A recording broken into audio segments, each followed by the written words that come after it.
Hello, welcome to the second episode of From the Dowagers. I'm Sharon Smith, and I'm joined with, Cynthia Schrock. and we have a great episode for you today. Um, it's going to be the first week, and we know, well, the first weeks actually, and we know how difficult those first weeks are. Um, I don't know about you, Cynthia, but I was looking back on my journal, my notes, and it just brought it all back to me, fast and furious. Um, how I was feeling and what I was going through, and it also made me realize how far I had come. Now that it's almost a year and a half, um, so um, What were some of those first days for you? Um, I guess kind of start from really the day you found out that Jeff was going to pass. okay. Well, yep, that that day came, and we knew we had to say our goodbyes, and that was unbelievable. It's like it's not something that you can rehearse, especially when it's unexpected. I think the first few days for me and weeks were shock, feeling completely numb. And now looking back, I go, I have no idea how I even handled anything because I don't remember a lot. And I think one of the things I needed to do was just breathe. And I don't know about you, but I think that was a big factor. Um, Well, I remember the morning. So you got to say goodbye, and I never did. And that was probably one of the hardest things that I've had to struggle with and fight with because they had enough time to call me and warn me that something was going on, and they didn't. And they waited till after he was gone to call me and tell me that he's gone. And I hadn't seen him for 22 days. And so I literally, I think I was hyperventilating. My niece was here at the time, and she said that all she heard was this blood curdling scream come from the bedroom. And she heard me screaming and screaming. And she said, and then I couldn't breathe. I was just like, I just couldn't breathe. And I just dropped to the floor when I came out of the bedroom. When I heard them all, I was hollering for them. And I came out of the bedroom and they were all coming out of the bedroom. It happened at 7 o'clock in the morning. So I woke everybody up with that. And I look back on that and think, wow, how scary that must have been, even for them, to just hear that raw grief that yeah, comes from shocking news like that. So, yeah, and then after that, I don't remember a lot. yeah. I just don't. I remember calling some family members. Did you call family members right away? I, I, I, no, I don't think I did, but I don't remember. I think for me, I had my sister-in-law, Jeff's sister, was staying with me, so I think she maybe called, maybe texted the I'm sure. I hope she didn't text because that would be a horrific text to get. But I'm sure she must have called, and then I think the chain of events happened after that. That they called each other and um, let us, let everybody know. But like you, the blood curdling scream. Yes, I was at my son's house because we had been at the hospital and got a few 30 seconds to a minute at best to say my goodbyes, but he was of course in a coma, so he couldn't react to any of that. um They weren't true goodbyes. no. No, it really wasn't. I mean, it doesn't matter. They aren't true goodbyes when they're like that. Yeah, exactly. And I too, when the call came, I do remember just screaming and screaming and going out on the deck, so I'm sure the whole world heard me, and I was no, no, no, no. So it's like, oh, it's just like it gets you right, right in the pit of your whole soul. Yeah.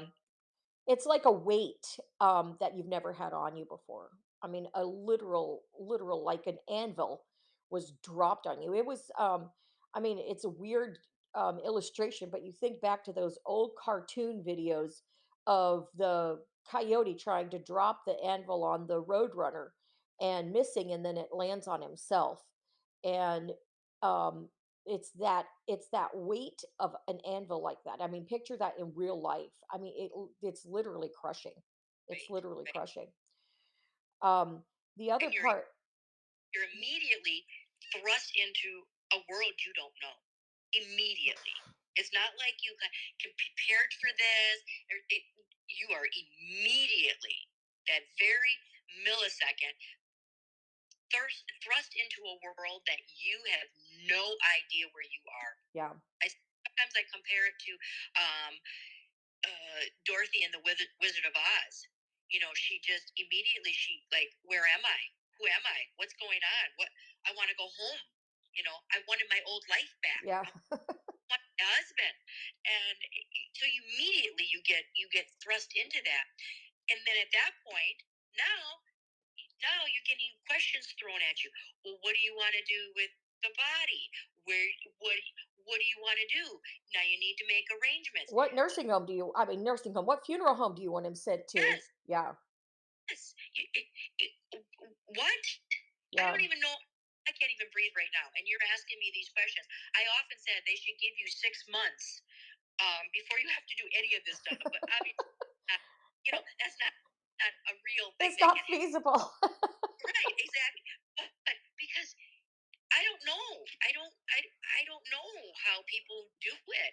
And I think for me, thank God, my son was by my side. My oldest son was by my side, and so I, I feel like he breathes for me, and he took, kind of took charge. Yet he was going through. He just lost his dad. Yeah, His that grief. Yep. totally close, right? And then my sister-in-law was here, but at that point, her support was very limited because she had just lost her husband 2.5 years ago. And so it immediately brought her back to her event. Yeah, she was triggered probably by that. It just brings her back to that raw grief that she had in that moment. I know. And there's nothing, absolutely nothing. I mean, I lost my mom at when I was 29 years old. Mm, Um and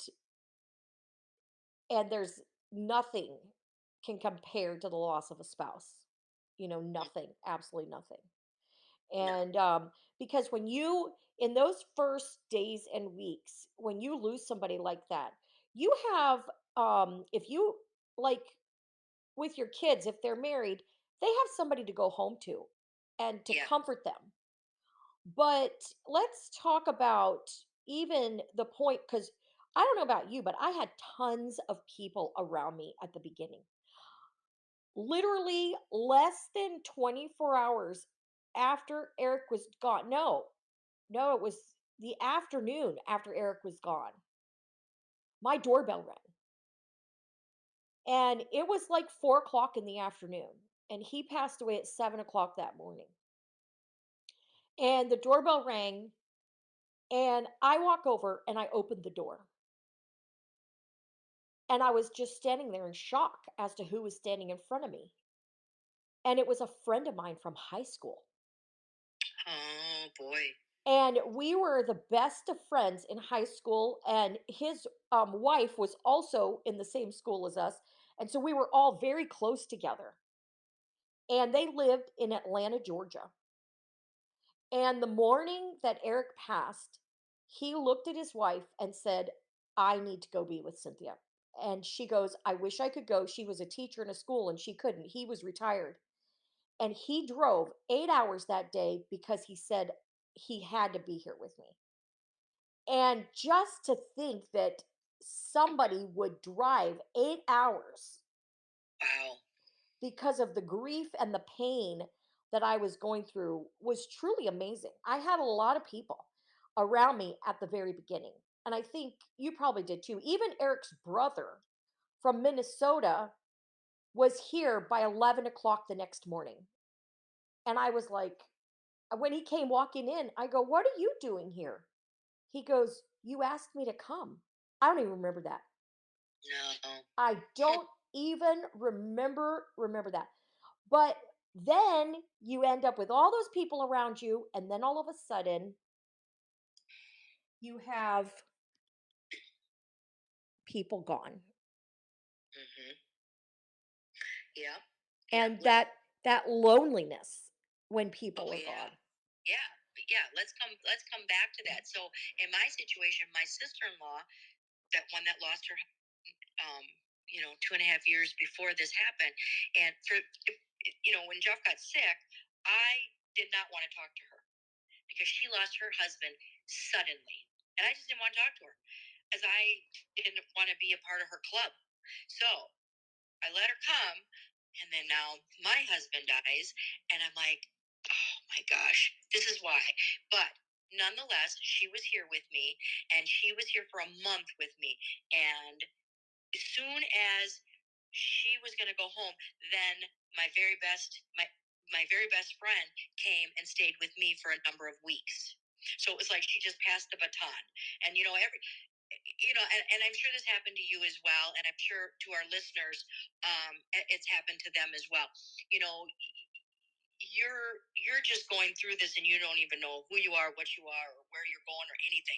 But people are behind you, kind of putting the pieces together, and they're talking behind your back, not behind your back, but behind your back, trying to help you. Like, okay, what are we going to do? Who's going to do this? What are we going to do? And so all that is kind of, that flurry is kind of going on behind the scene that you don't know anything about. But there are people there that are there to pick you up and hold you up. But you're right. Then the day comes, because nobody can stay with you forever. No, they can't. Yeah. You want them to. You want them to, because you want somebody with you, because you just like, oh my gosh, well, I don't know what I'm going to do. And then now they go. And it's very abrupt. It feels, and immediately you feel unsafe. Yes. Yes. Yes, that's You're so true. gone out the window. It, it's like, I need security cameras. I need different locks on my door. It is not like either one of us, or probably most of our listeners, live in a you know in an area, a world, or whatever that's not secure, right? But that's our own insecurities that we had, because we don't know what's going on. Yeah. Yeah. That fear can set in when you're alone like that. That's Oh, a breeding ground for the enemy too. A lot of times I think for widows to get in their head. And I think that's important for other people like our listeners to understand is widows have so much going on in their head. um I think one thing that our listeners too need to know, since you mentioned it, is understanding that they shouldn't walk away so fast. right. They need to be a presence there at all times, even 6 months after, even 7 months after. So, less than a year, no, a little over a year before Eric passed, we lost a very, very close friend of ours. Eric and him were very close. Our families were very close. We had homeschooled together and everything. Wonderful, big. He was just a big, big man in Sarasota. Everybody knew him. And so when he passed, I mean, it was a devastating blow to all of us.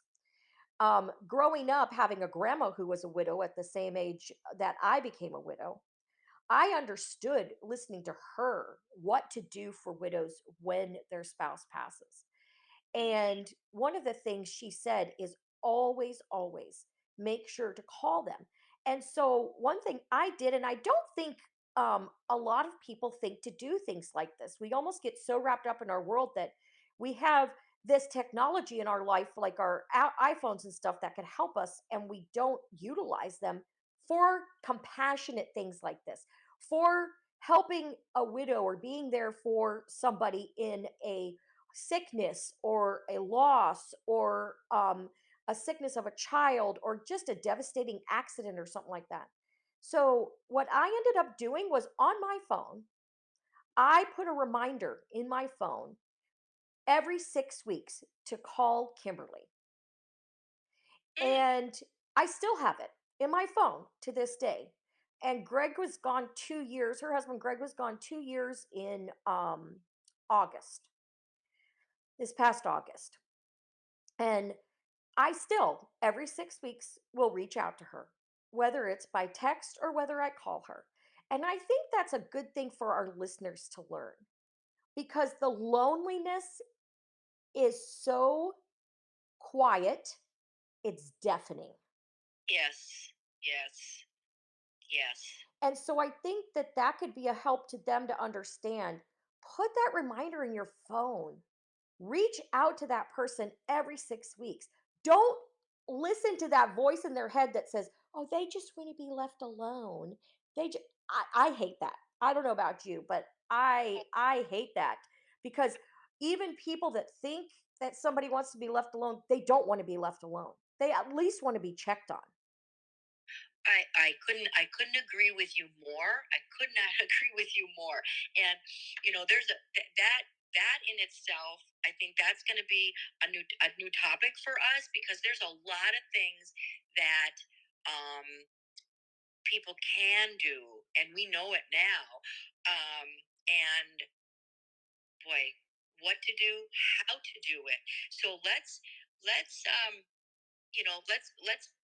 let's keep that for a future show, a real soon future show, because I know that that's a really important um, topic because there's a lot of wrongs and there's a lot of rights, and I'm just I'm gonna kind of leave it. I'm gonna kind of leave it like this and circle back to where we were. But the one thing that I would highly suggest that people do not do is send text.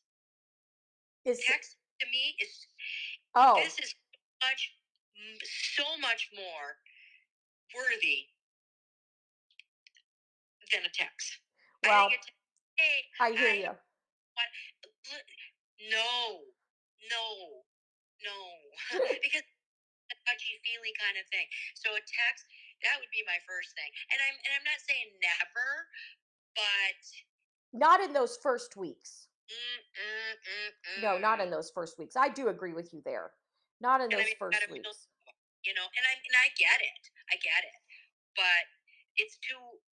I think it's too impersonal. It's too easy on the sender's end to just. And I mean, I know we all mean well, but when you're the recipient, it's like, gosh, is this not worthy of a phone call, a visit?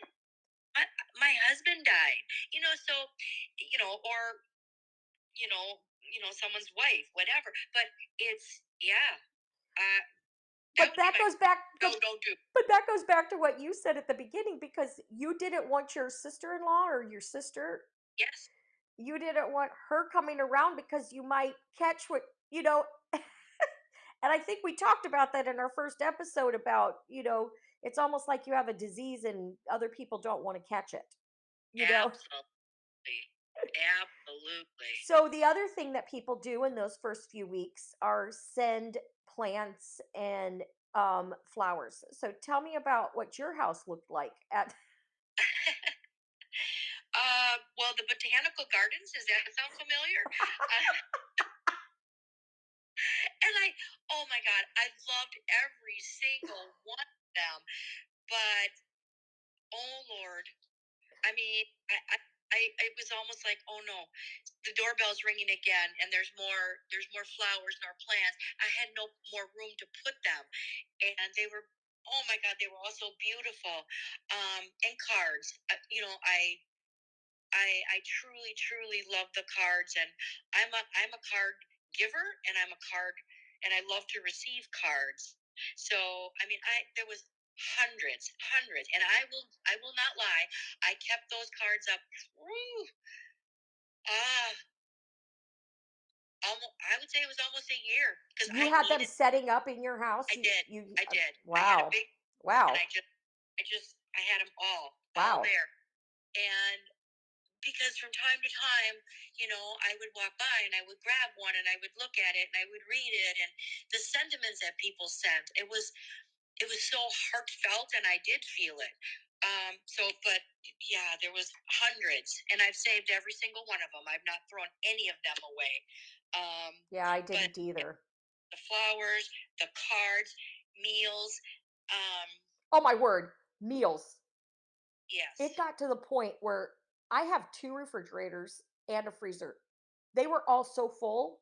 I mean, I couldn't even it was the craziest thing. There was so much food in those first few days and weeks. I mean, I had a neighbor that called Publix and had Publix deliver trays of food, like trays and trays.